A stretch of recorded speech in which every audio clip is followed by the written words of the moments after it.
उपराष्ट्रपती जगदीप धनखड यांनी स्वच्छता ही सेवा अभियानाला प्रारंभ करताना स्वच्छतेप्रती लोकांच्या मानसिकतेमध्ये झालेल्या बदलाचं केलं स्वागत। पंतप्रधान नरेंद्र मोदी यांच्या जन्मदिवसानिमित्त भाजपाकडून आजपासून साजरा होतोय सेवा पंधरवडा। स्वच्छता अभियान, आरोग्य तपासणी आणि रक्तदान शिबिर यासारखे विविध उपक्रम राबवणार।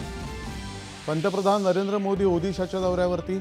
महिला सक्षमीकरणासाठी महत्त्वाच्या सुभद्रा या ओदिशा सरकारच्या प्रमुख योजनेची सुरुवात, रेल्वे प्रकल्पांची पायाभरणी आणि राष्ट्रार्पण।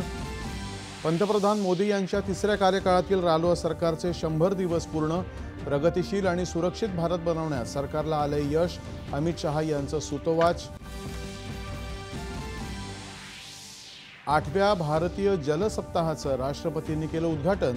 जलशक्ती अभियानाला जन चळवळीचं स्वरूप देऊन देशातल्या प्रत्येक नागरिकानं जलयोद्ध्याचं काम करायचं केलं आवाहन। मराठवाडा मुक्ती संग्राम दिनानिमित्त राज्यात विविध कार्यक्रमांचं आयोजन। छत्रपती संभाजीनगर इथं मुख्यमंत्र्यांच्या हस्ते मुख्य शासकीय ध्वजारोहण। मराठवाड्याला दुष्काळमुक्त करून मागासा शिक्का पुसून टाकण्याचा निर्धार व्यक्त करत मराठवाड्याच्या सर्वांगीण विकासाची मुख्यमंत्र्यांची ग्वाही। आम आदमी पक्षाच्या दिल्ली विधिमंडळ नेतेपदी आतिशी मार्लेना यांची निवड। अरविंद केजरीवाल देणार मुख्यमंत्रीपदाचा राजीनामा।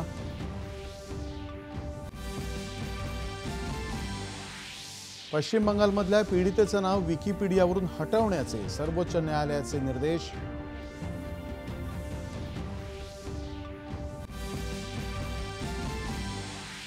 गणेशोत्सवाच्या 11 दिवसांच्या चैतन्यमय पर्वाची आज सांगता।